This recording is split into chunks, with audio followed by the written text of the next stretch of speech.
Ibu-ibu dan bapak-bapak yang dimuliakan oleh Allah Azza wa Jalla, kita melanjutkan pembahasan hal-hal yang menyebabkan sebuah transaksi diharamkan.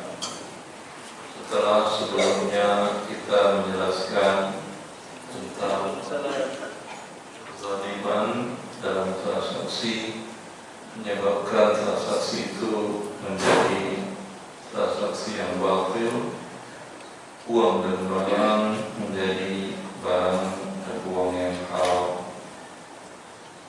Kedua, yang menjadi penyebab sebuah transaksi menjadikan transaksi itu batil dan hasilnya menjadi harta yang haram, para ulama menamakan dengan gharar, karena memang Nabi SAW menamakan dengan gharar. Jika diriwayatkan dari Nabi SAW bahwasanya beliau bersabda, nahan Nabi SAW an bai'il gharari. Hadis diriwayatkan oleh Abu Hurairah radhiyallahu anhu, dikeluarkan dari Imam Muslim, bahwa Nabi SAW melarang jual beli yang mengandung unsur gharar. Gharar secara maknanya adalah majhulul aqibah. Transaksi itu tidak jelas. Ketidakjelasan bisa jadi pada transaksi, bisa jadi pada objek. Tidak jelasnya bisa jadi ketidakjelasan itu apakah objek didapat atau tidak. Yang pertama tadi, objeknya tidak jelas. Kalau objeknya jelas, tapi apakah didapat atau tidak. Bisa jadi harga tidak jelas, ya. Yang semua ini berakibat salah satu pihak diuntungkan, salah satu pihak dirugikan, dan ini dalam jual beli. Apa bedanya dengan perjudian?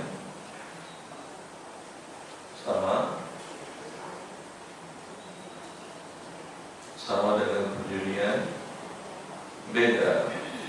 Kalau perjudian itu tidak ada jual beli.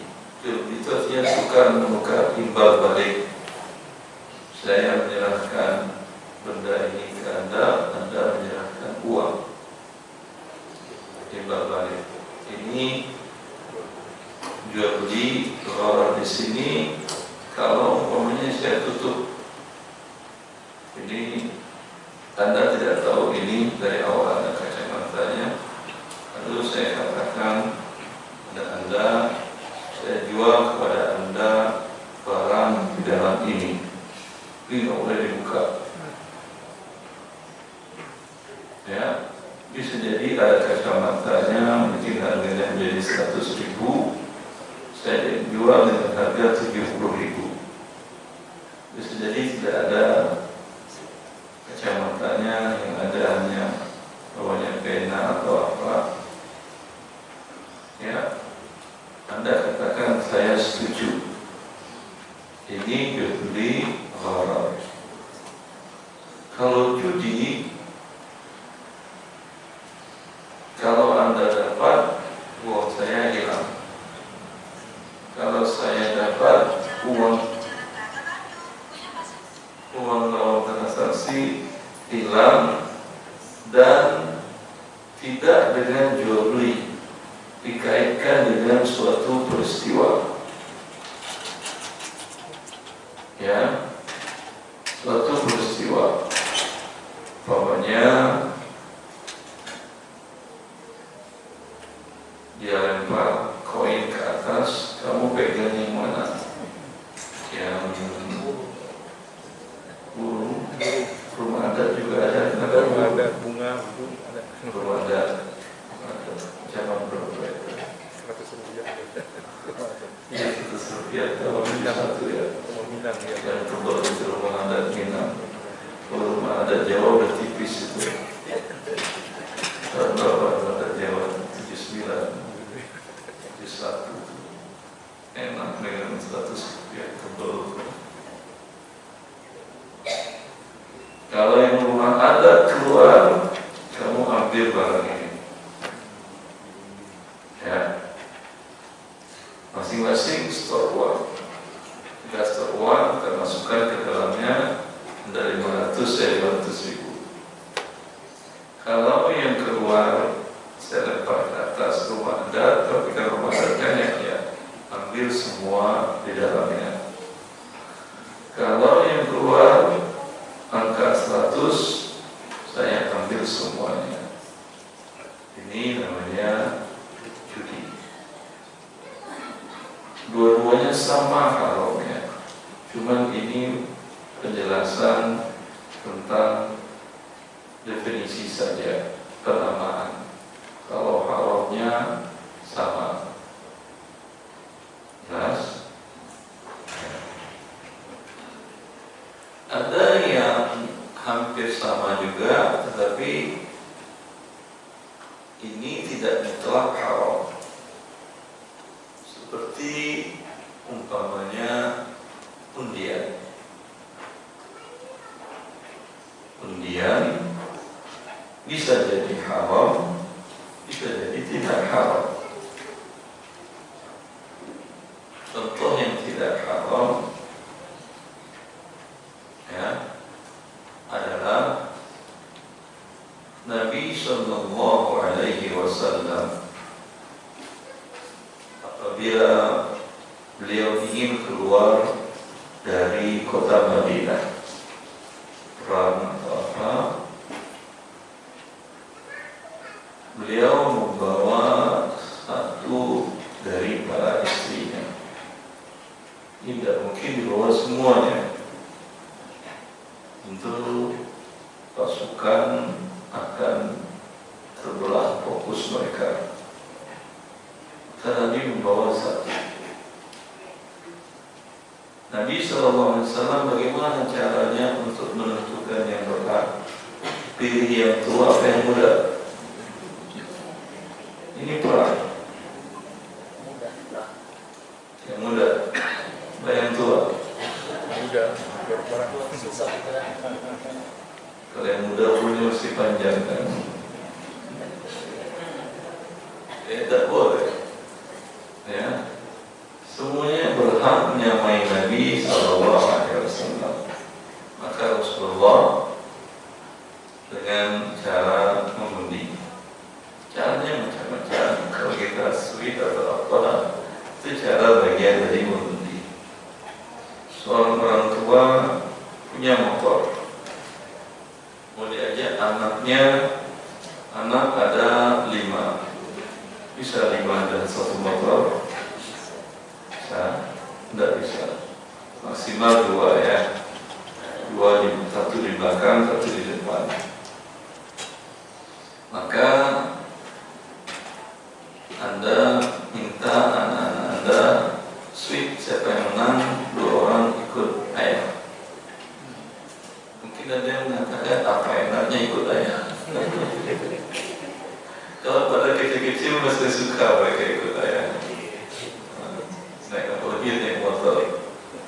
Ya, yang keluar seat pertama, alhamdulillah kamu ikut ayah. Lagi seat lagi keluar ikut ayah. Ya, ini dibolehkan. Karena tidak ada hak yang hilang. Semuanya berhak, tapi mana yang lebih berhak? Begitu juga dalam pengundian ini, undian dari untuk anak dan istri. Anda ingin memberikan hadiah. Hadiah umpamanya tidak mencukupi untuk semua orang. Kalau Anda berbisnis, hadiahnya untuk para pelanggan. Kalau semua pebisnis diberikan hadiah dalam bentuk potongan, itu mungkin lebih menarik dari satu sisi. Tapi kalau potongan umpamanya hanya bisa 3%, 5%, 10% paling tinggi. Tapi kalau hadiah mungkin ribuan persen.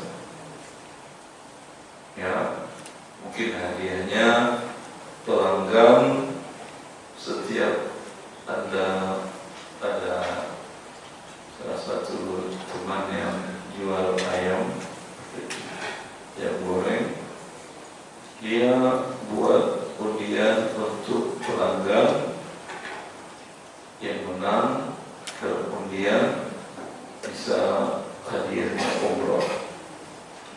Dari kabar kemarin mereka diumrohkan ada sekitar 10 orang dan saya ikut dalam rombongan sebagai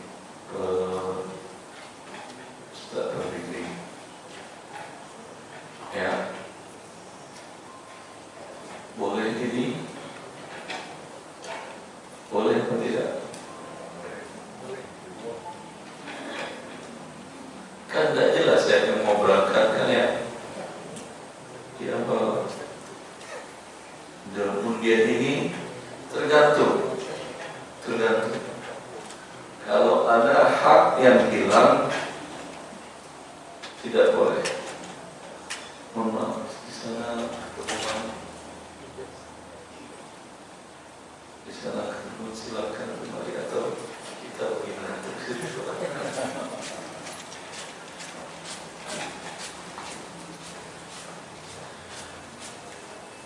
Ya.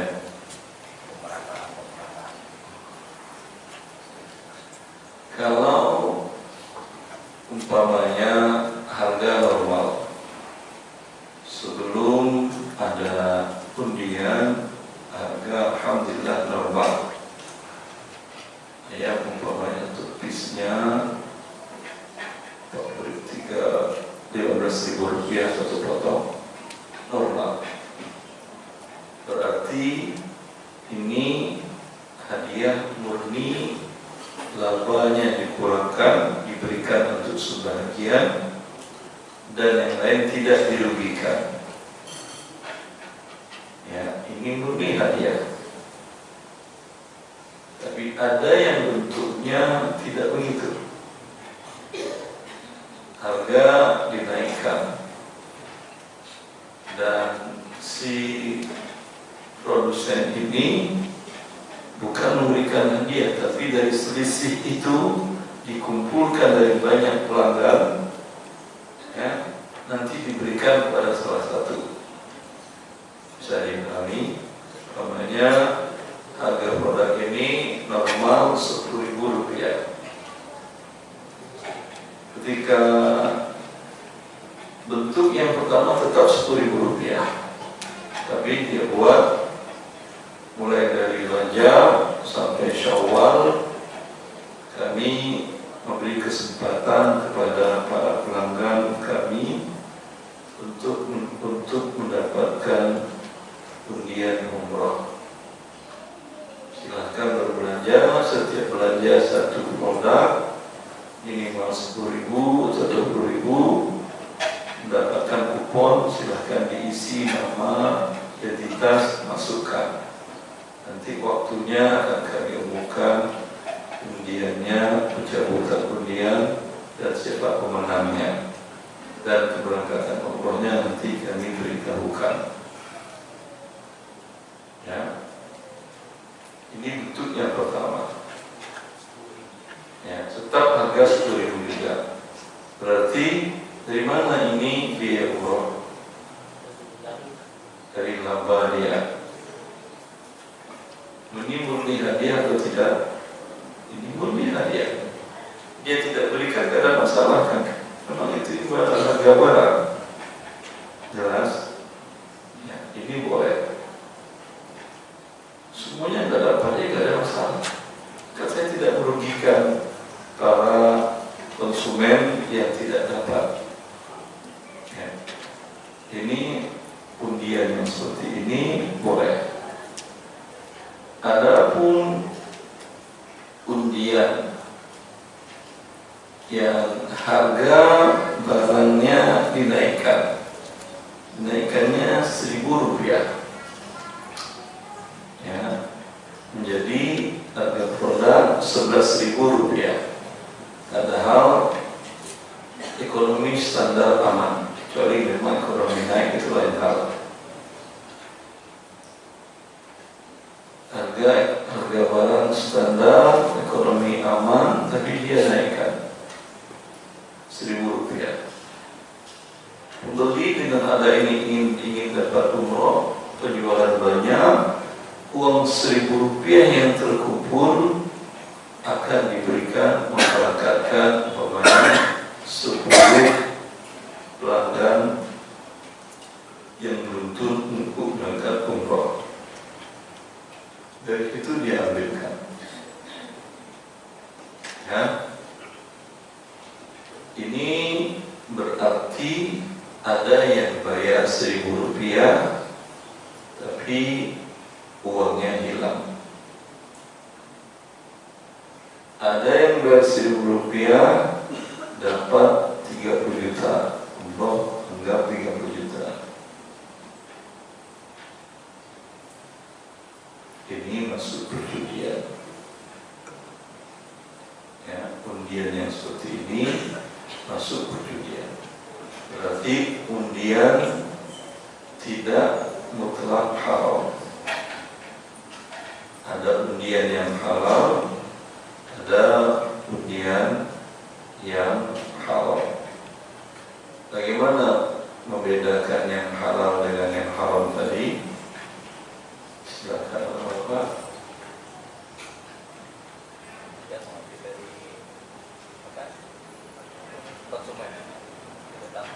Tidak mengambil dari konsumen, tidak tambahan. Yang lain, bahasa lainnya tidak ada yang dirugikan. Itu halal apa haram? Yang halal.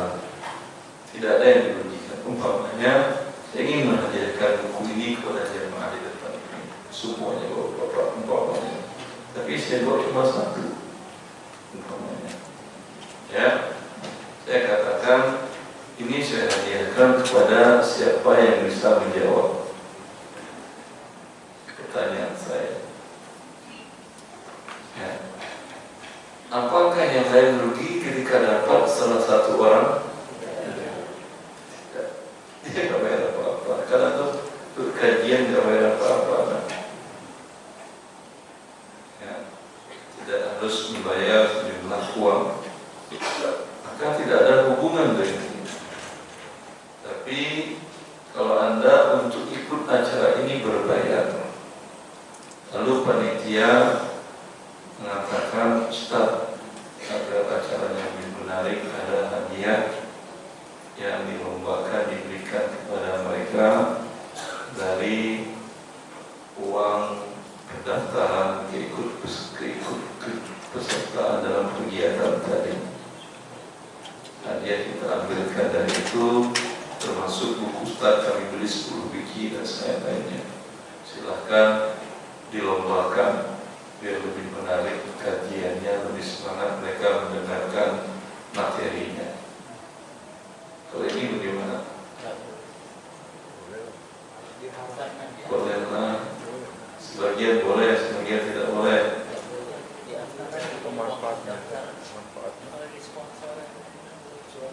Nanti dia bukan sponsor dari uang pendaftar.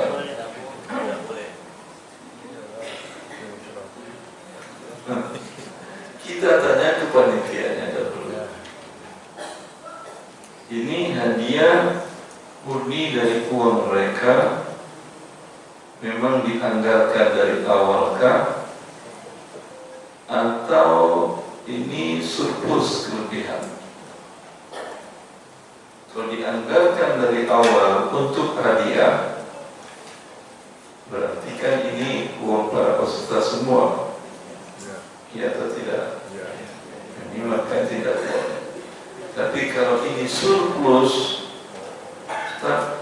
kita memang umumnya kegiatan memang segitu berbayarnya.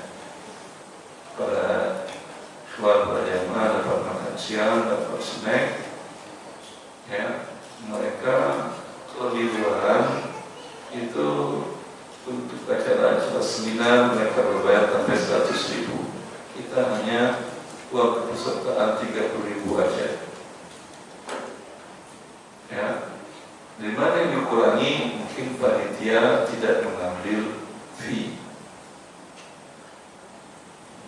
Ya, mereka semuanya volunteer. Berarti ini yang diberikan jasa panitia atau uang yang terkumpul? Jasa panitia yang diberikan. Bisa dipahami? Maka ketika ada kegiatan yang ada lomba dan diberikan hadiah, maka perlu ditanyakan tadi. Ya, tadi kenapa seminar atau kajian yang berbayar itu mahal? Karena panitia juga mengambil fee dan hak mereka juga lah, karena mereka capek, ya, untuk mengelola kegiatan tersebut. Adapun dalam kegiatan ini, para volunteer, para panitia yang menghubungi ustaz, menghubungi jamaah, yang membayar, semuanya mereka dan menerima pendaftaran, mereka tidak menerima rupiah, sehingga harganya pun lebih murah ataupun sama, tapi mereka selisihkan kelebihan nanti untuk seperti tadi hadiah dan lain-lainnya.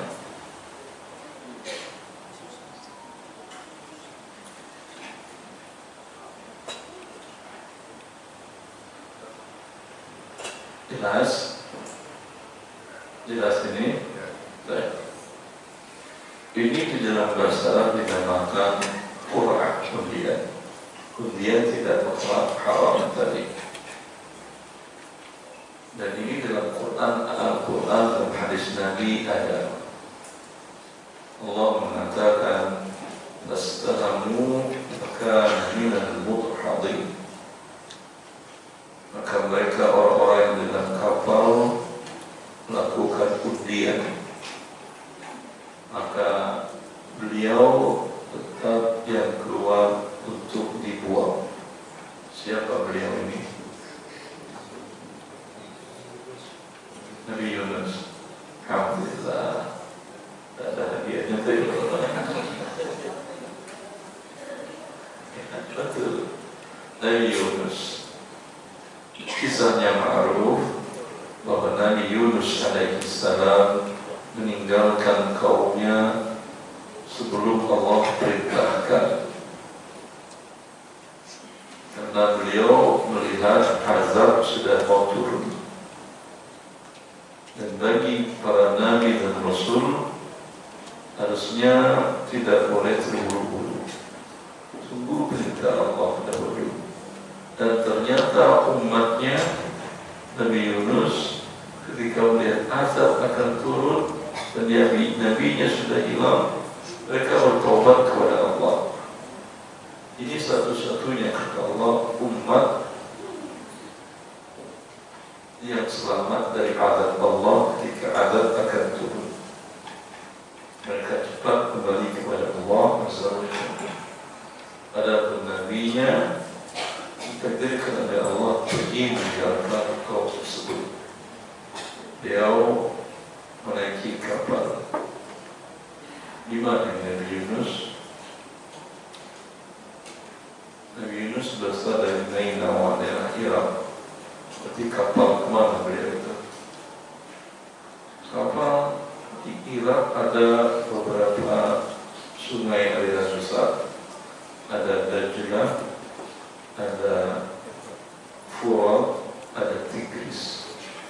Furat termasuk yang dikatakan oleh Nabi SAW salah satu sungai di dalam surga.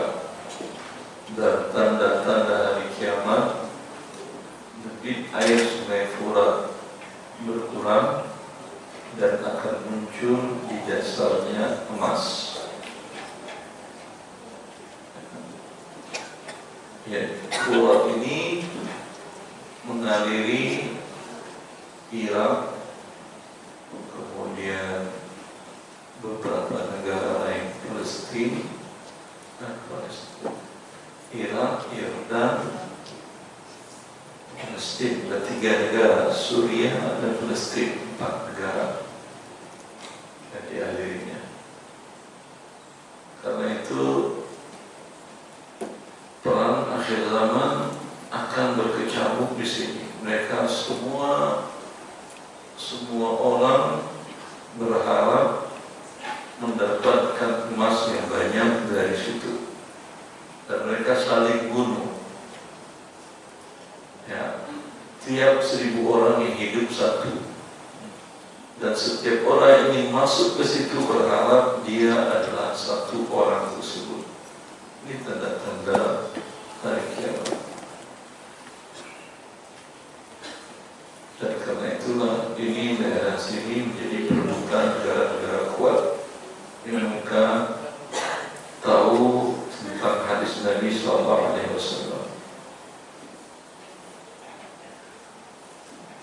Maka Nabi Yunus alaihissalam pergi naik kapal, dan qadarullah kapal itu dihantam gelombang besar. Lalu kapten mengatakan, kami overload, berbahaya karena bibir sudut kapal akan gampang dimasuki air, maka kita kurangi beban. Dibuang makanan-makanan, bahan makanan. Sudah habis, tetap kapal masih juga oleng. Maka kapten mengatakan harus ada orang yang dibuang. Sekarang siapa yang dibuang? Ada yang mau dibuang? Tentu tidak. Fastahamu fakana minal mudhadhin. Lalu mereka, kapten mengatakan, kita undi. Siapa yang keluar namanya, dia yang kita buang. Diundi, keluar nama Nabi Yunus untuk dibuang. Undian pertama, kata kapten dan seluruh orang, enggak, ini orang mukanya menunjukkan orang baik. Orang baik tidak pantas dibuang. Kalau kita buang, khawatir akan menjadi kecelakaan bagi kita. Subhanallah. Mereka gak kenal, satu dengan penumpang gak ada yang kenal, tapi dari wajah bisa mereka membaca. Ya. Maka kesolehan dan keimanan dan kebajikan itu efeknya bukan saja amal pahala di akhirat, di dunia pun kelihatan. Jiwa Anda menjadi tenang dengan beramal soleh, wajah menjadi cerah ceria. Orang mengatakan mungkin aura atau apa, ya. Dan sebaliknya maksiat membuat Anda menjadi gelisah di dalam, dan wajah menjadi tidak nyaman dilihat orang, walau ke salon setiap hari. Ya, ini dia cantikan yang sebenarnya ibu-ibu inner beauty ini.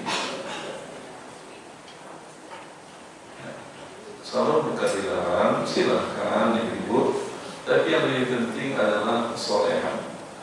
Kesolehan istri kepada Allah, kesolehan istri kepada suaminya, ya, itu tidak bisa digantikan dengan operasi plastik, dengan apalagi skincare, tidak bisa. seperti itu. Nabi SAW ketika datang ke Madinah waktu hijrah itu Ubay bin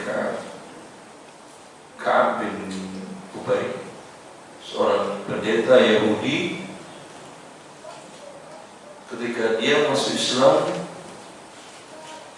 dia akhirnya masuk Islam. Sebelum dia masuk Islam, ketika Nabi baru datang, dia mengatakan kepada kaumnya,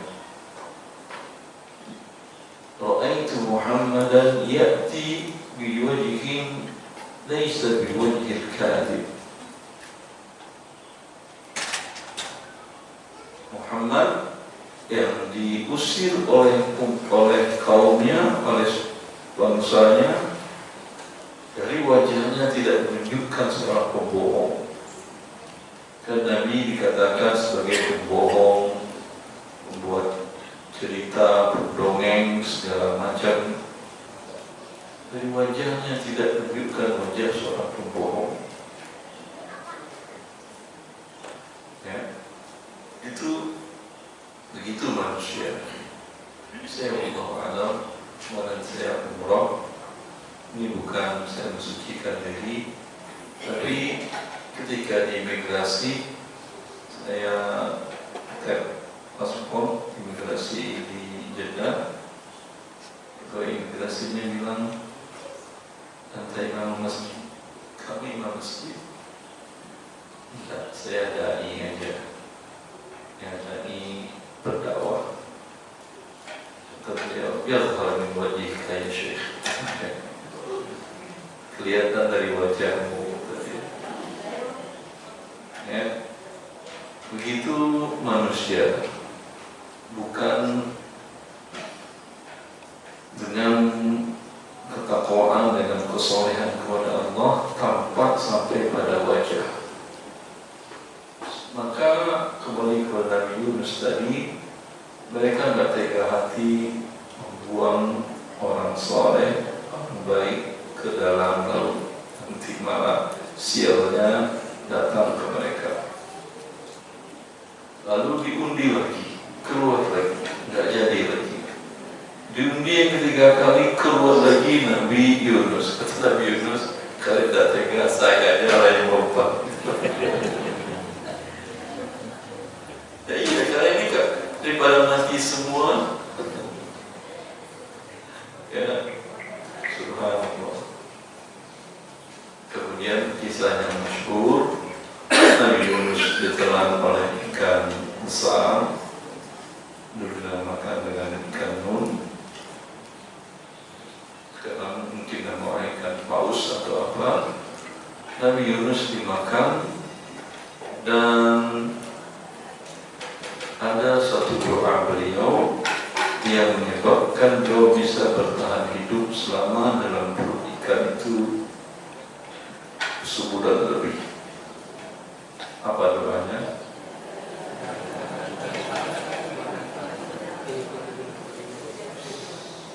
Yang belum apa rugi, karena doa al-karb, doa dalam puncak kesulitan. Allah mengatakan, "Walau lakana minal musabbihin lakana fi batnihi ila yaumil qiyamah."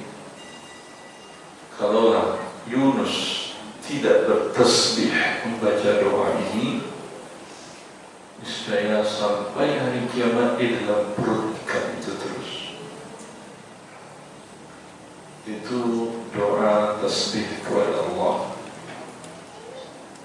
Dan Yunus alaihissalam walau dalam perut ikan, beliau selalu bertasbih kepada Allah. Maka Bapak dan Ibu sekalian, disunnahkan dan dianjurkan bila kita berada di suatu tempat yang tidak banyak orang di situ, tempatnya baru pertama sepertinya Anda injak dari bagian bumi Allah, lakukan sholat di sana, karena setiap kita beramal soleh tempat di mana kita berada menjadi saksi kepada Allah.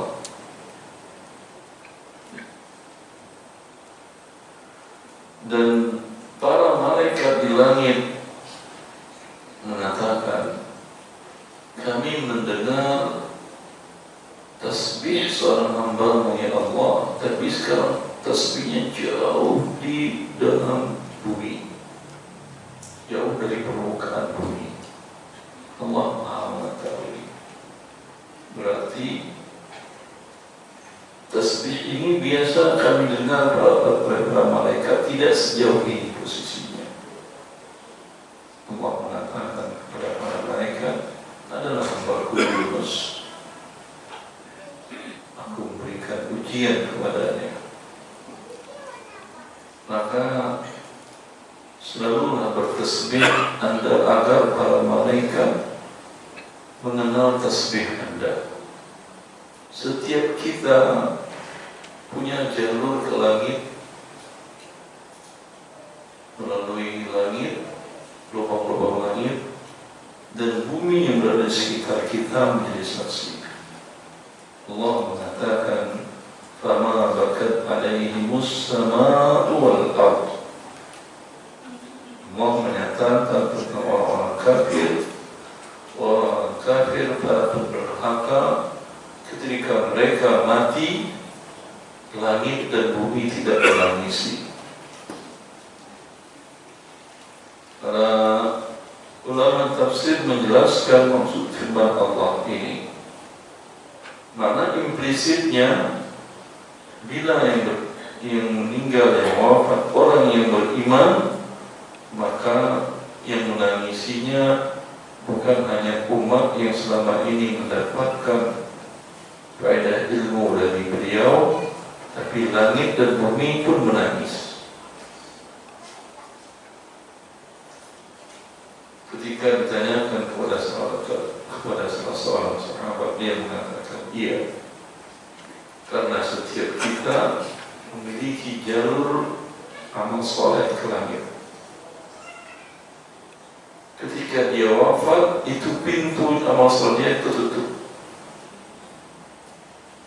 Ketika itu langit menangis, tidak ada lagi amal soleh bulan naik melalui jalurnya. Ya, begitu di dalam hidup. Bumi yang ada di sekitar kita, yang kita injak, dan duduk di sini mendengarkan ilmu syariat Allah. Semua benda mati yang ada di sekitar kita ini sekarang jadi saksi di hadapan Allah. Dan mereka berbahagia ketika anda duduk di sini. Mereka menjadi saksi. Ketika anda wafat, tidak ada lagi yang duduk di sini, di tempat itu, maka dia menangis. Seperti menangisnya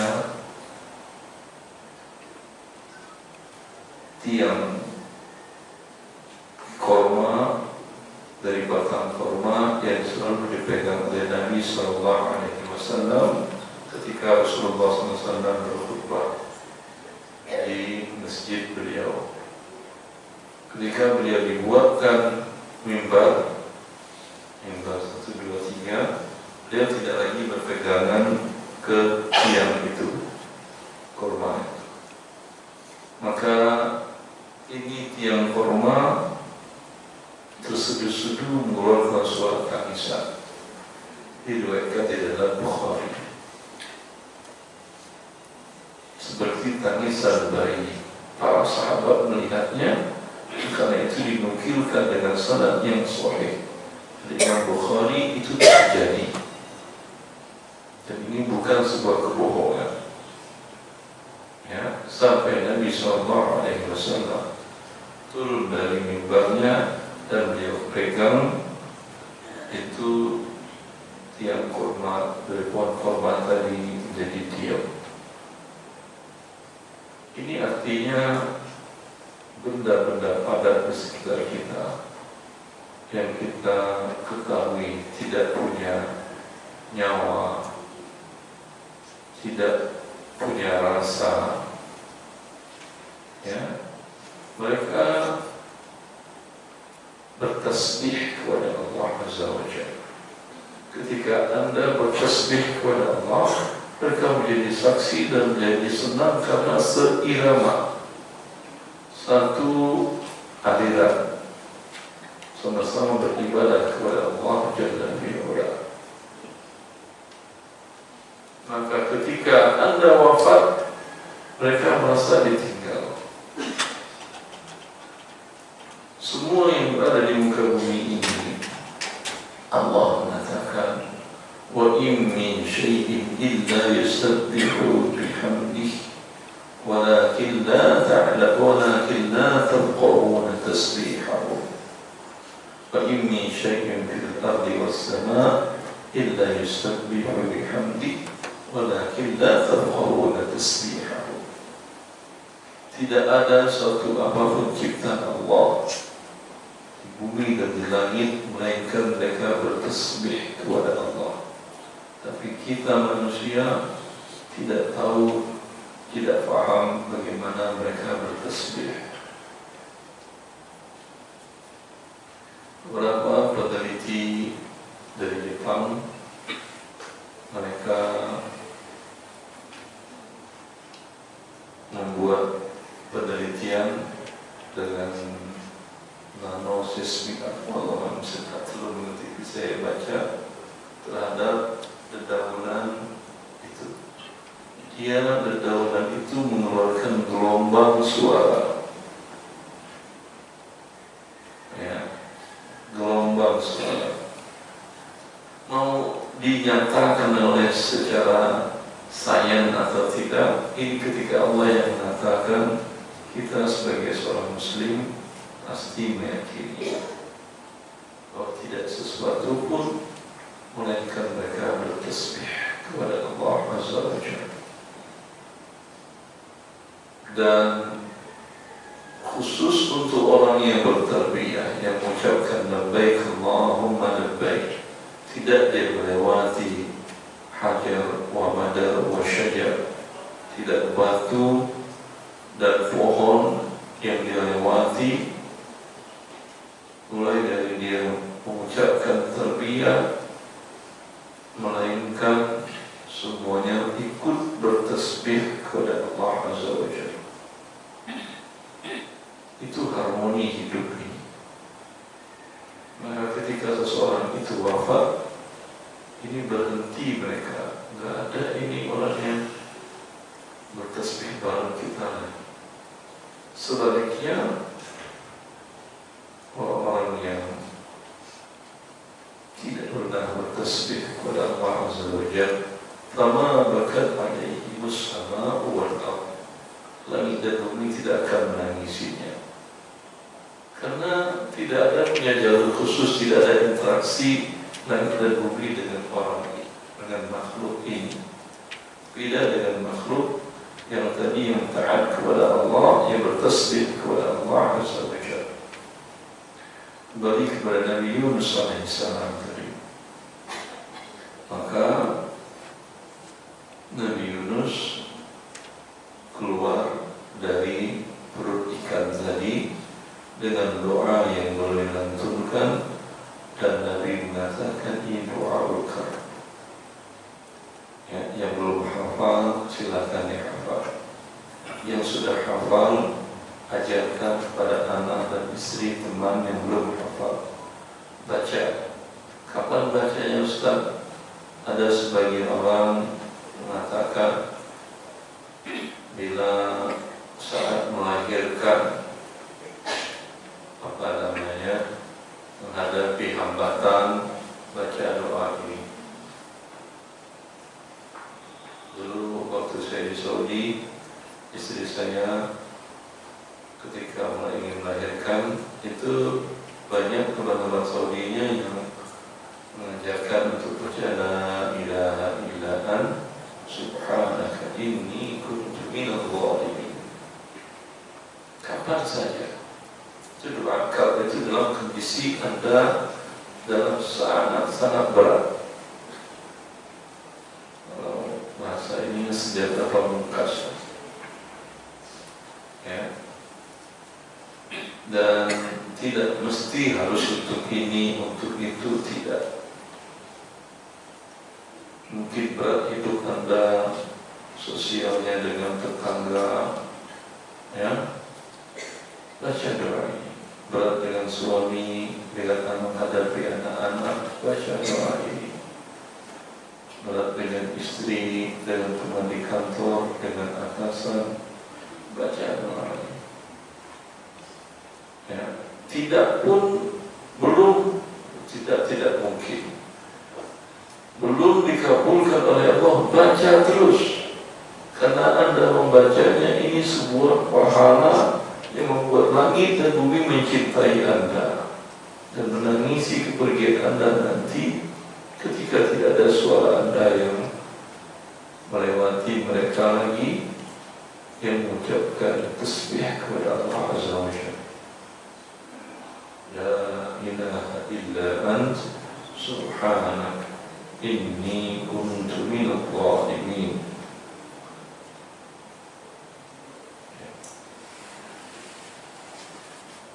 Kemudian Nabi Yunus dikeluarkan oleh ikan dari perutnya.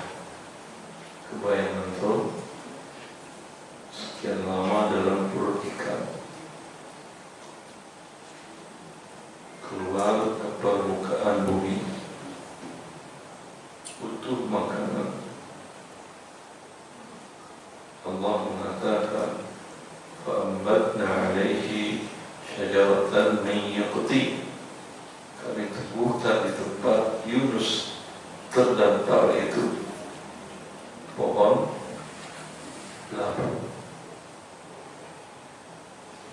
Maka labu dengan semua jenisnya, mau labu kuning, pumpkin itu, dan Nabi Yunus Nainawa itu dikenal banyak dalam Kristen karena itu mereka punya hari tertentu makan labu kuning itu. Apa nama pelayannya? Terserah, tidak perlu bagi kita. Allah mengatakan labu, ya udah labu. Ya, mau labunya yang kuning bentuknya yang seperti ini, mau labu kuning yang bentuknya apa, labu panjang emas, atau labu siam, ya, labu siam kan siap Thailand kan ya, labu Thailand, ya, maka itu makanan yang terbaik bila perut dalam kondisi sebulan tidak makan. Kalau sehari baik juga, kalau makan terus juga baik, apa-apa. Untuk tiap hari makan, pagi-pagi atau sorenya juga makan labu juga bagus, tidak ada masalah.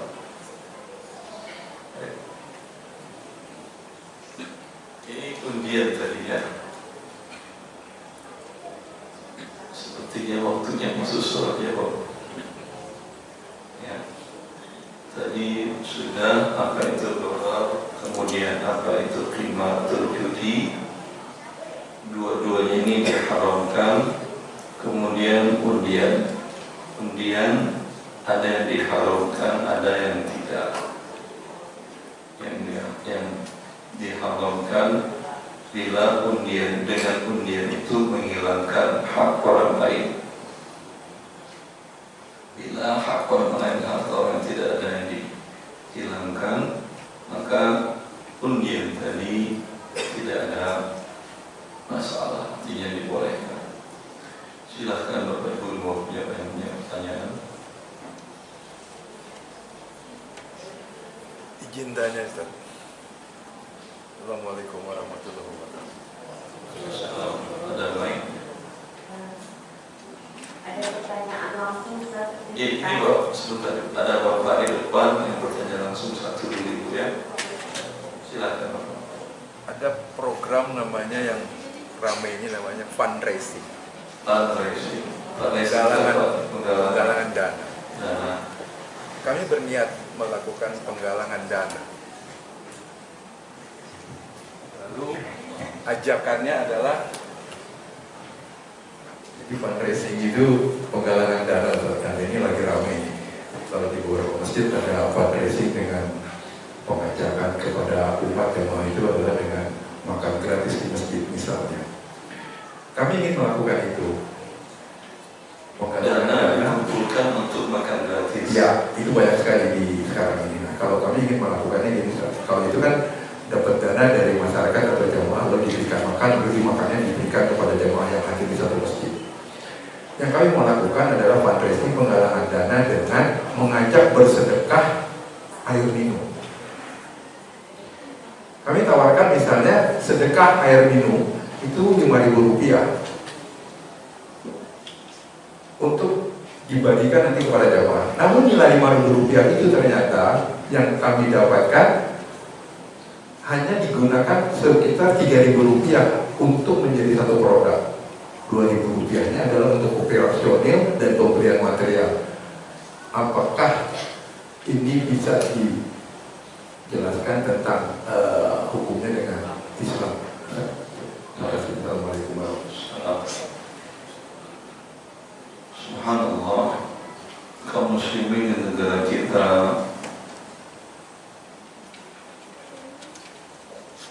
sangat mudah untuk berbagi, tetapi terkadang cara-caranya menyebabkan sebagian orang menjadi tidak nyaman. Ya. Kalau masing-masing ingin beramal soleh, silahkan, tanpa dikoordinir. Kalau kita umroh atau haji di Masjidil Haram dan Masjid Nabawi, kalau selama Ramadan ada buka puasa gratis kan di dalam masjid. Kalau di Ramadan di Senin Kamis juga ada kan ya. Dan itu bukan di Masjid Nabawi saja dan Haram saja, hampir di seluruh kota di Saudi Arabia. Dan itu sifatnya tidak ada koordinir, tidak ada penggalangan dana. Masing-masing saja Bapak. Ya. Hanya kalau ada yang sufah plastik, apa namanya jenisnya, taplak plastik panjang gitu, itu punya satu orang. Pokoknya saya hari ini alhamdulillah banyak ada rezeki dari Allah. Saya mau sudah pesan catering tadi pagi untuk 50 porsi. Saya ajak anak-anak laki-laki saya ya, untuk bawa 50 porsi ke masjid, lalu kita gelar sendiri. Dan nanti setelah selesai dari 5 menit kita bersih sendiri. Tidak ada hubungan DKM segala macam. Tidak ada DKM Silaharo, tidak tahu itu. Saya sudah segala turun. Ya, masing-masing silakan, sehingga tidak memberatkan. Ya. Sama juga karena kalau sudah dikoordinir di fundraising, itu banyak orang jadi nggak enak. Masa saya berikut tadi kira boleh. Apalagi di sekolah-sekolah Islam, Masya Allah, para ibu-ibu sebagian yang memang diberi kelapangan harta oleh Allah dan memang orang baik. Dia mengusulkan kepada komite sekolah ya, untuk para wali murid, nyumbang ini, kita bikin ini, yuk. Ya, Anda memang diberikan Allah kelapangan, kalau mau nyumbang silakan. Koordinir dengan sekolah, apa kekurangan tempat tulis atau laptop atau apa, alhamdulillah. Tapi bukannya orang tidak semua orang tua berkelapangan seperti Anda. Bisa dipahami ini? Karena ketika sudah diumumkan walaupun sifatnya donasi, para orang tua oleh murid tadi jadi nggak enakan. Dia memang tidak ada pemaksaan, tapi menjadi tidak enakan. Apalagi mengingat anaknya nanti akan diomongin sama teman-temannya, ya, tidak termasuk di nama yang berdonasi. Maka saya sangat tidak menganjurkan fundraising tadi. Kalau mau, melalui lembaga resmi saja, lembaga amil zakat, ya, lembaga amil zakat mungkin membuat kegiatan di bencana, di apa, di air, membuat air gratis. Kalau individu lebih baik. Di Arab Saudi itu hampir di setiap rumah, tidak rumah mereka kan pakai pagar tinggi gitu ya. Itu ada air yang terbuka untuk umum, bahkan kadang ada barotnya, pendinginnya, kulkasnya, tergantung di luar jenis pendingin airnya. Itu air dingin layak minum. Sudah ada filter dan pendinginnya sekalian. Itu boleh. Dulu kita waktu mahasiswa ambil jerigen dari situ gratisan. Datang pakai situ kayak mobil, kayak mobil tua seperti itu. Ya, itu bagus. Anda bawa di masjid di depan, di mana, sehingga siapapun bisa minum. Sediakan gelasnya, baik gelas yang sekali pakai, atau buatkan gelas yang besi. Biasanya kalau di Saudi Arabia itu gelas besi itu untuk di luar. Gelas besi kan bisa diikat ke tempat itu, tempat dispensernya, silakan pakai. Atau masing-masing bawa tumbler sendiri, isi sendiri, tidak masalah. Ini bagian dari sedekah yang dimuliakan. Nabi SAW di antara sedekah yang baik adalah suqiyah, memberikan minuman air. Tapi dengan cara tadi khawatir membuat orang tidak enak. Tapi kalau Anda mengatakan di grup, saya insya Allah ada dana membuat ini sedekah air di masjid. Saya sediakan, saya sudah kerjasama dengan DKN, alhamdulillah mengizinkan saya pasang dispenser dan botol galon saya pasang, dan saya sediakan gelas yang dari besi sekitar 5 atau 6. Ya, yang mau ikut silahkan, gitu aja. Yang mau ikut mungkin nyumbang 1 galon sehari, ya, bawa galonnya silakan. Kalau ada ingin buat dispenser lagi, tentu saya harus koordinasi dulu dengan masjid, karena ini pakai air listriknya masjid, Ini bagus sekali. Begitu juga dengan kalau ingin makan bersama tadi, beri makan, buatlah seperti Misbah tadi. Ya. Kalau DKM masjid mengajak, silakan. Yang karena di lembaga resmi, silakan. Yang mau berdonasi tapi tidak bawa dari rumah untuk buka puasa, silakan. Nyumbang sama dengan pahala orang yang berpuasanya. Yang tidak, yang membuat dari rumah boleh. Dan itu biasa, Masya Allah. Saya pendirian itu ada orang kaya yang pemilik sepertiga dari Bank Logi, bangsa terbesar di Saudi Arabia. Dia di bawah rumahnya, basement rumahnya ada sebesar ini lebih, samping masjid besar Al-Wajihi di kota Riyadh.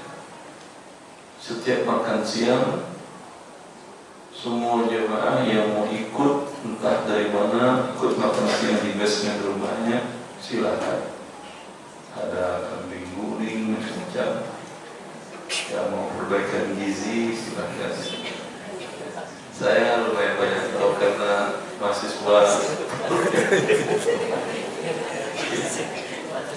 Kita kalau di kota Riyadh itu mahasiswa di mana buka puasa yang kambing itu terus itu cuma ayam bakar. Kalau dekat dari kampus tenda-tenda banyak. Di masjid ada, di tenda-tenda juga banyak. Pokoknya saya punya tanah kosong di depan rumah saya, ada sekitar 3-4 meter. Saya dirikan tenda, saya tulis buka puasa bersama gratis. Silakan masuk tenda. Itu juga banyak. Jadi kalau di sana Anda jalan pakai kendaraan mau buka puasa, cari aja mana yang kambing bakar, kambing guling. Masya Allah. Itu nikmat Allah.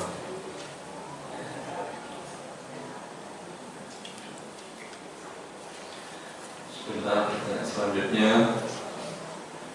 investasi apa yang baik untuk kami para ibu-ibu rumah tangga?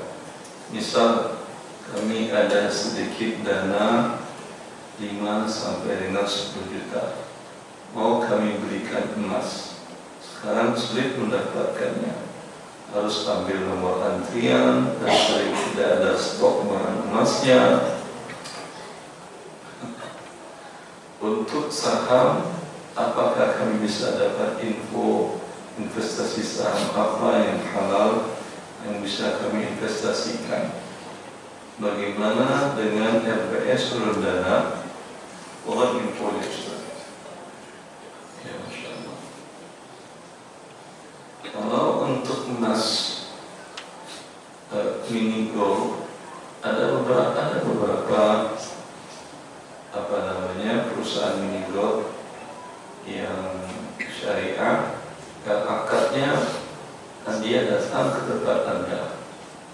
Jadi nggak tahu saya kalau cuma 2 gram, 4 gram. Ini kan 5 sampai 10 kan 2 sampai 4 gram palingan ya sekarang. Ya, apakah dia mau antar? Setahu saya juga mau. Lihat aja di Google tentang nomor-nomornya, hubungi, nanti dia datang ke tempat Anda, insya Allah. Banyak jenis. Saya dan beberapa perusahaan yang belajar dengan saya untuk bagaimana transaksi emas yang benar. Itu harus dihadapi. Adapun untuk saham LBS Surdana bagaimana? Itu LBS, alhamdulillah kami inisiasi memang untuk solusi kaum muslimin investasi. Ya. Setiap emiten yang ingin listing di kita syaratkan kegiatannya halal, kegiatan usahanya. Lebih bahkan dari itu tidak boleh ada pinjaman riba dalam usahanya, tidak boleh ada pinjaman ke bank konvensional walau 1% dari aset mereka, berapapun tidak boleh. Kalau mereka ingin mengajukan listing dan masih ada itu di laporan keuangan, kami minta selesaikan dulu pinjaman ribanya dengan bank. Kemudian tidak boleh juga menempatkan dananya di bank riba. Tidak boleh pinjam, juga tidak boleh meminjamkan. Dan alhamdulillah sekarang dana yang sedang berputar lebih 200 miliar rupiah. Ya. dan bagus sahamnya Anda beli, cuman sekarang itu tidak ada yang jualnya. Pada saat awal-awal itu salah satu saham, ada saham emiten yang sahamnya Rumah Sakit Ibu dan Anak di Pekanbaru, itu per lembar Rp500.000 dari valuasinya. Baru 1 tahun naik jadi Rp900.000. Di tahun kedua, sekarang tahun kedua Rp1.500.000. Kemarin di India setiap 6 bulan kita membuka trading, siapa yang ingin menjual saham, dia mau beli. Calon buyer, pembeli ngantri, tapi yang menjual tidak ada. Saham-saham yang lain masih ada. Ada Fruta Gelato, ada Harvest Coffee. Fruta Gelato itu mirip dengan es krim, tapi dia bukan es krim. Kalau es krim itu krim, kata dia, kata Pak Hadi itu. Tapi Fruta Gelato itu buah yang di frozenkan, diolah sehingga mirip dengan bentuk es krim, tapi dia bukan es krim. Jadi dari sisi kesehatan lebih sehat. Mereka ingin mengembangkan usahanya. Dia pertama berada di Bali, awal perusahaannya ada. Kemudian sekarang sudah banyak memasok ke hotel-hotel bintang 5 baik di Bali maupun di luar Bali. Yang itu juga dijual. Itu juga hal yang sama kita terapkan. Ada kopi dari Aceh namanya Harvest Coffee Cafe. Itu sebelum mereka ingin membesarkan banyak cabang, membutuhkan modal. Itu kami syaratkan ketika teman-teman datang melihat. Saya tanyakan, untuk yang dine-in ada tempatnya? Ada Ustaz. Campur laki perempuan? Iya Ustaz. Bilang ke dia, kalau mau diterbitkan sahamnya untuk diperjualbelikan sehingga dapat dana dia, yang dine-in harus pisah laki perempuan. Bedakan antara ruangan family dengan ruangan non-family. Berarti ada ruangan keluarga, ya tentu laki perempuan keluarga. Ada ruangan laki-laki bujangan, ada ruangan perempuan. Kalau tidak punya kemampuan, jangan buat untuk servis dine-in, buat hanya drive-thru saja. Setelah mereka rubah dan pinjaman di banknya riba diselesaikan, kita listingkan sahamnya. Ya, ada juga makanan beku, frozen food. Itu juga bagus. Itu adalah anak usaha yang awalnya dibesarkan oleh Kementerian Kemenparekraf, ya, Demamang namanya, juga seperti itu. Silakan insyaallah halal dan mudah-mudahan diberkahi.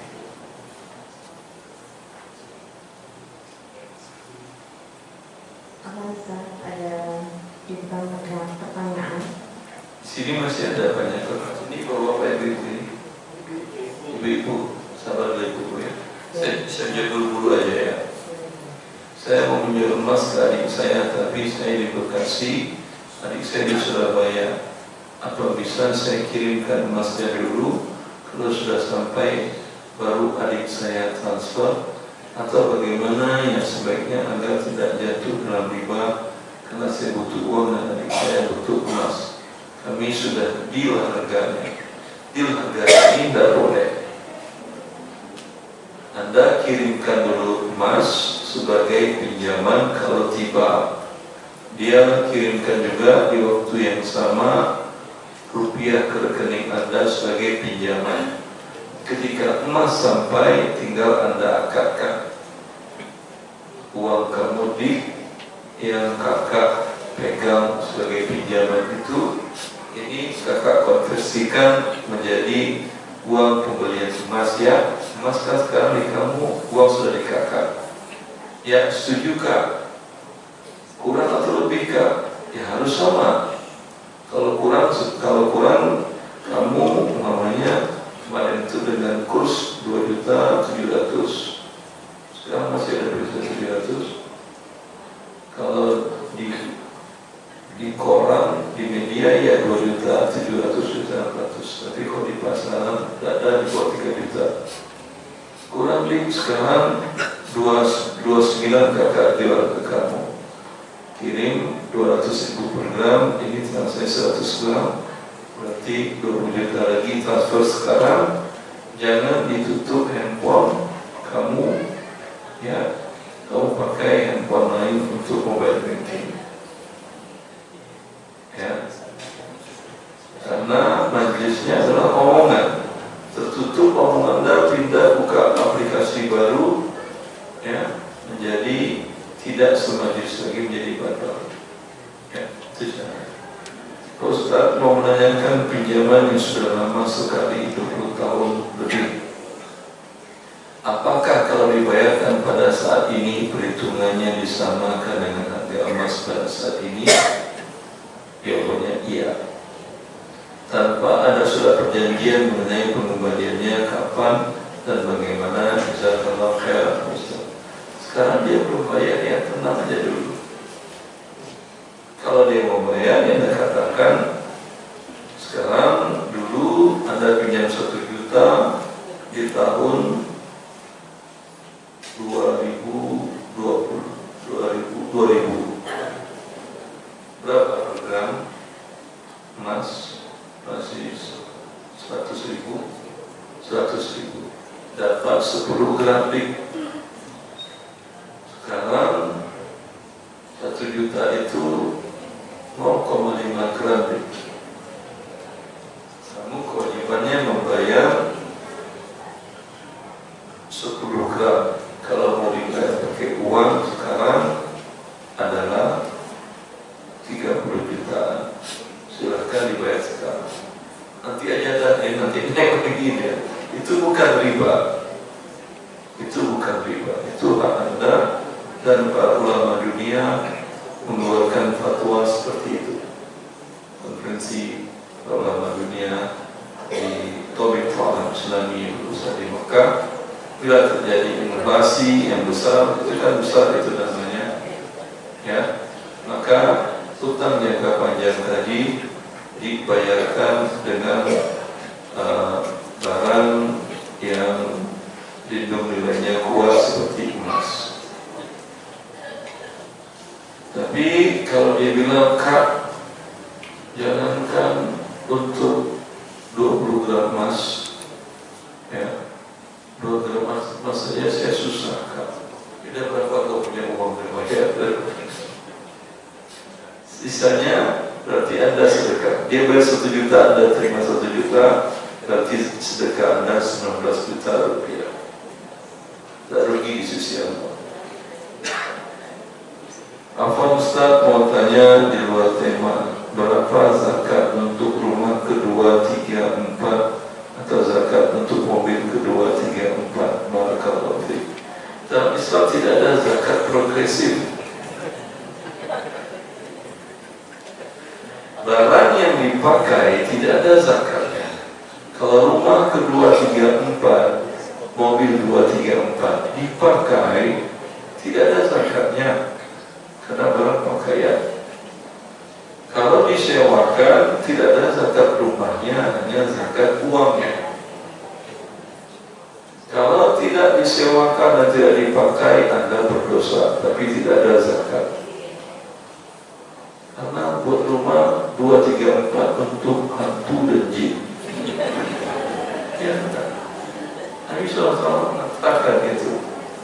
Kamar pertama untukmu dan istrimu, kamar kedua untuk anak-anak, kamar ketiga untuk tamu. Bila berlebih, untuk jin, syaitan. Nabi SAW. Dari syaitan.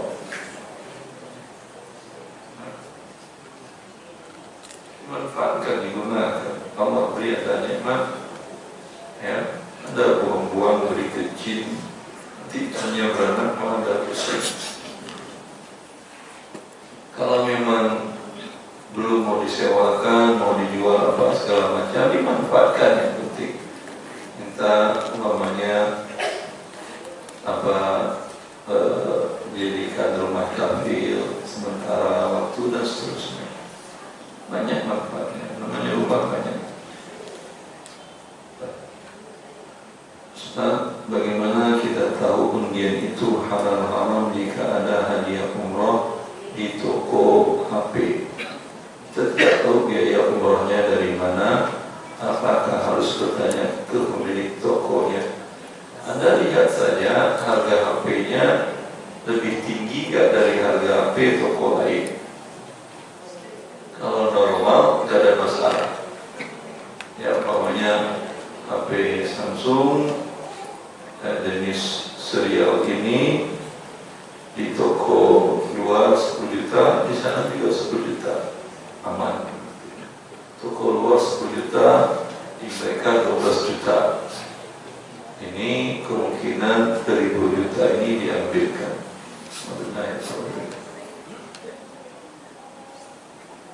Saya sebagai orang yang tidak mengetahui hukum jual beli emas online itu haram, sempat membeli emas tabungan emas atau non fisik di bank syariah sebanyak 0,1 gram. Kemudian saya mengetahui hukumnya kalau itu tidak boleh. Selain melakukan taubat nasuha, apa lagi yang perlu saya lakukan, Ustaz? Posisinya saya membutuhkan uang tersebut nominal 0,1 gram emas, tapi hanya bisa diuangkan sebanyak 0,08 gram saja, karena sisa 0,02 gram menjadi saldo tertanam. Apakah saya bisa menjual emas itu sebanyak 0,08 gram atau tidak boleh diambil? Ya, ini emasnya kan tidak ada. Yang ada hanya dikasih uang Anda. Ya, orang yang terlanjur berbuat dosa, dia harus berhenti dari hal ini, tutup rekeningnya, ambil saldo Anda. Ya, ada yang bisa diambil, ambil. Alhamdulillah. Bolehkah mengganti akad pinjam meminjam uang sebanyak 50 juta rupiah karena peminjam sering tidak tepat janji dalam pengembalian, sering mengelak? Masih saudara, pemberi pinjaman akan mengganti akad dengan menambahkan jangka waktu peminjaman. Uang tersebut dikonversikan dengan emas, apakah termasuk riba? Kalau dikonversikan emas termasuk riba ya. Tapi kalau tidak Anda konversikan dari awal, ketika Anda tagihkan terjadi perubahan signifikan, terjadi hiperinflasi, inflasi yang tinggi, maka memang kewajibannya dia bayar dengan emas. Senilai emas, Anda boleh meminta senilai emas. Tapi diikat dari awal, hutang disetarakan nanti dengan emas pembayaran, maka ini menjadi riba.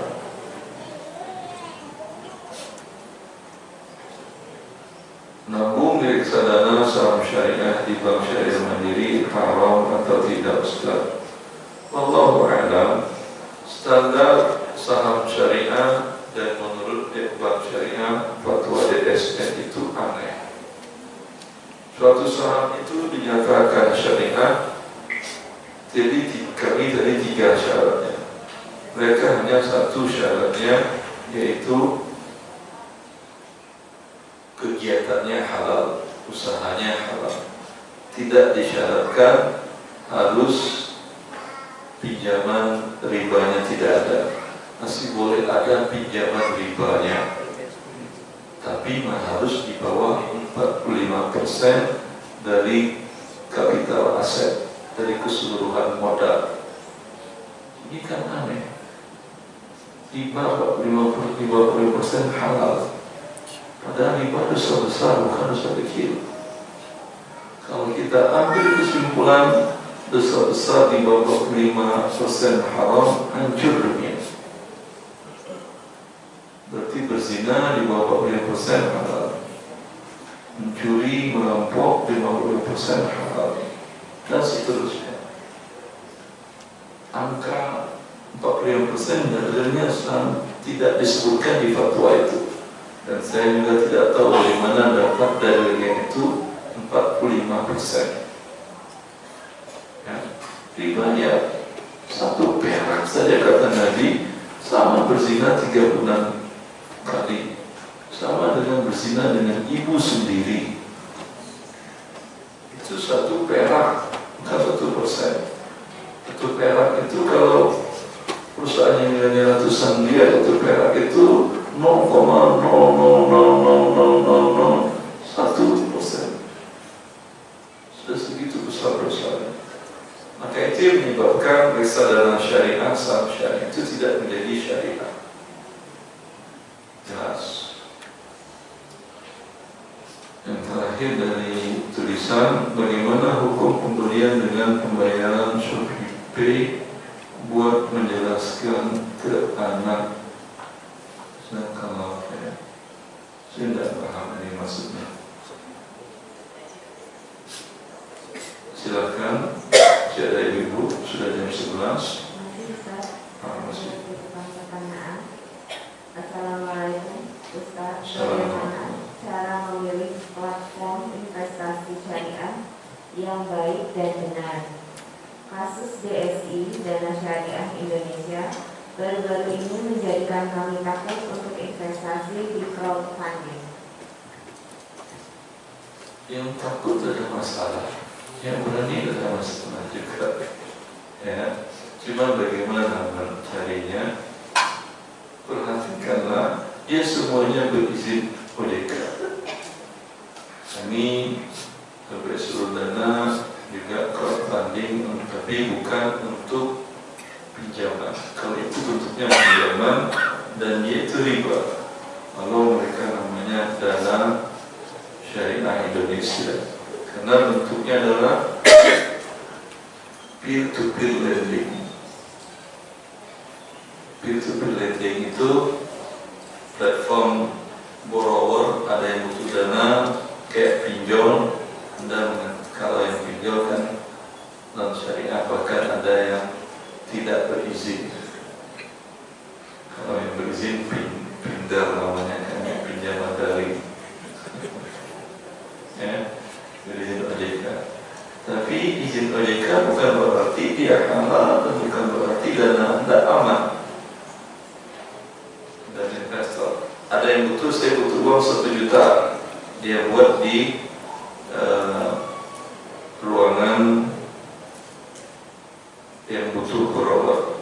Nanti diberitahukan investor siapa yang mau di lender, siapa yang mau meminjamkan ini. Lalu dia transfer uangnya.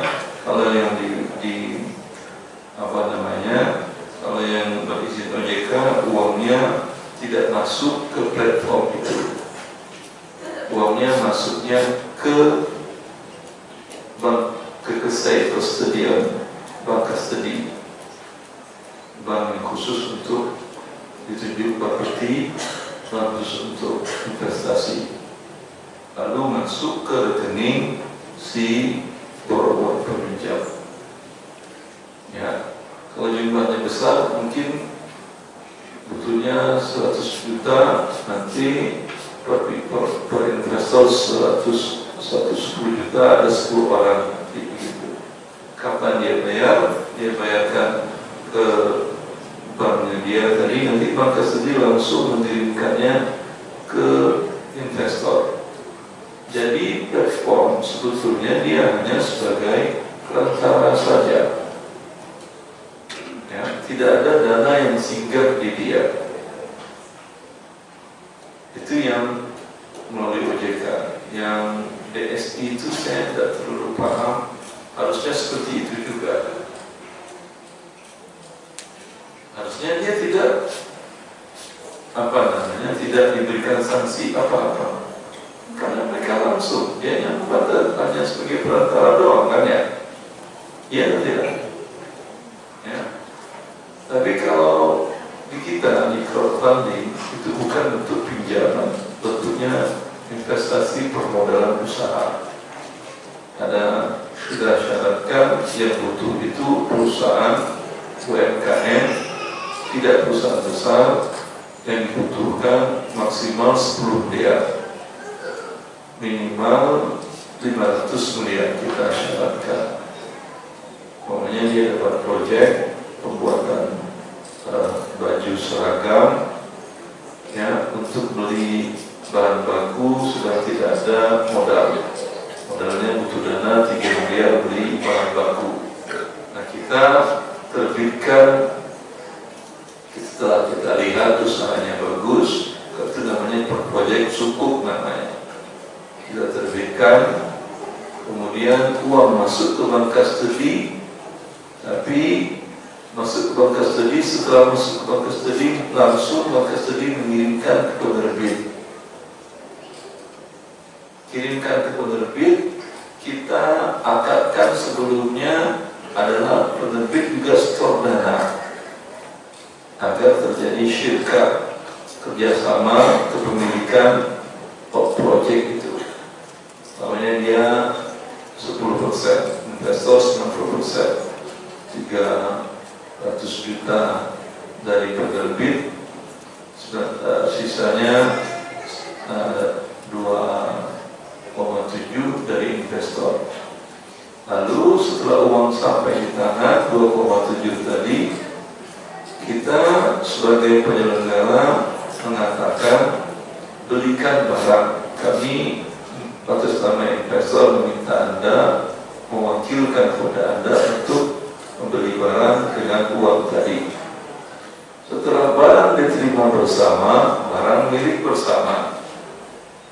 Nanti setelah diterima, pihak investor melalui kami menjualkan kepemilikan 90% tadi dengan ada laba, sehingga bentuknya jual beli. Kalau yang uang dengan uang saja tanpa ada barang, itu namanya riba.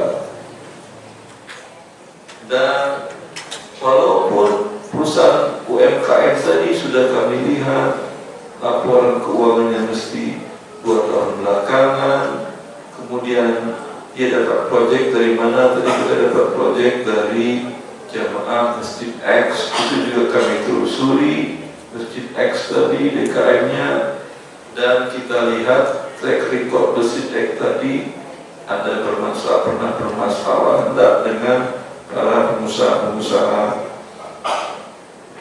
aman semuanya. Walaupun aman, tetap kami mintakan si penerbit yang butuh dana 3 miliar tadi menyerahkan agunan, diikatkan di notaris. Fungsinya apa? Kalau dia nakal, jadi uang prestasi, uang tadi mungkin diputarnya untuk lain, tidak diberikan kain, tidak terjadi jual beli sehingga uang hilang. Ya, ini jaminan kami eksekusi, kami berikan kepada para investor uang mereka lagi, walau itu tidak disyaratkan oleh OJK. Ya, tapi bila terjadi kerugian setelah kain dibeli qadarullah, ya, tengah jalan terjadi banjir bandang, gelodo, sehingga kain itu total loss, hilang, ya itu ditanggung risiko oleh investor lah. Jangankan cuma investor 1,23 miliar triliun, investor besar di Dow Jones itu kalau emitennya rugi, mereka nuntut nggak? Nggak ada yang nuntut.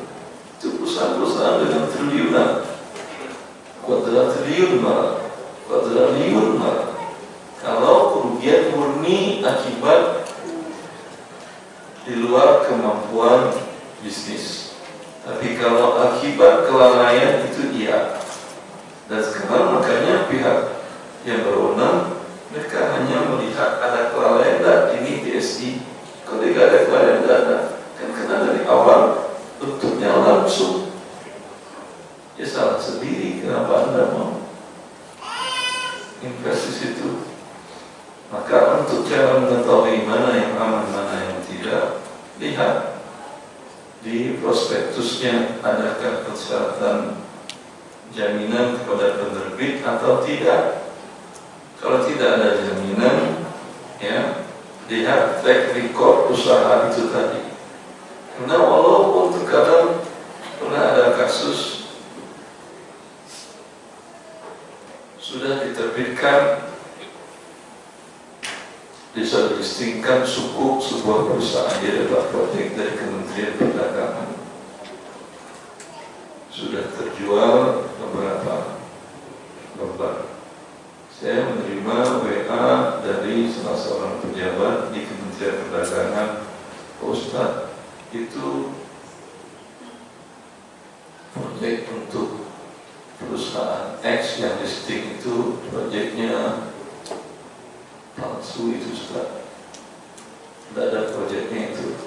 Jadi kami sudah berhentikan salah seorang pegawai kami yang bermain dengan dengan perusahaan penerbit tadi, seolah-olah ada proyek sehingga dapat terkumpul dana investor, ya. Dia beritahukan ke saya dan teman-teman pun, sebetulnya teman-teman di kantor sudah melihat ada kejanggalan, tapi karena satu lain hal lewat. Ketika saya katakan begitu, saya sampaikan ke teman-teman, coba cek ulang. Dicek ulang dan alhamdulillah betul, ternyata orang yang mengatakan, kan kita harus cek silang tadi kepada pemberi proyek kan ya. Kita cek silang pemberi proyek ada memang dari kementerian tadi. Tapi tidak tahu kalau ada orang itu ternyata melakukan tindak korupsi di kantor Kementerian Perdagangan. Ya, alhamdulillah Allah selamatkan dan alhamdulillah itu yang sudah transfer ke dananya kita batalkan sehingga dana belum terkumpul. Dia Bank Kastadi itu baru mengirimkan kalau kebutuhannya mungkin 3 miliar. Kalau masih 2,9, Bank Kastadi tidak mentransferkan ke penerbit tadi. Ini baru belum banyak pembeli, kita batalkan, itu Bank Kastadi mengembalikan dana kepada rekening masing-masing investor. Cukup Ibu? Cukup. Allah baik. Semoga bermanfaat dan semoga Allah jaga diri kita, harta kita, yang lebih penting adalah keimanan kita dari para maling, begal, dan perampok keimanan dan harta. Hanya Allah yang bisa menjaganya. Walau kita sudah maksimal untuk berikhtiar, kita minta kepada Allah agar dijaga keimanan kita di dunia sampai bertemu dengan Allah SWT. Subhanallah wa bihamdika, asyhadu an la ilaha illa anta, astaghfiruka wa atubu ilaik. Assalamualaikum warahmatullahi wabarakatuh.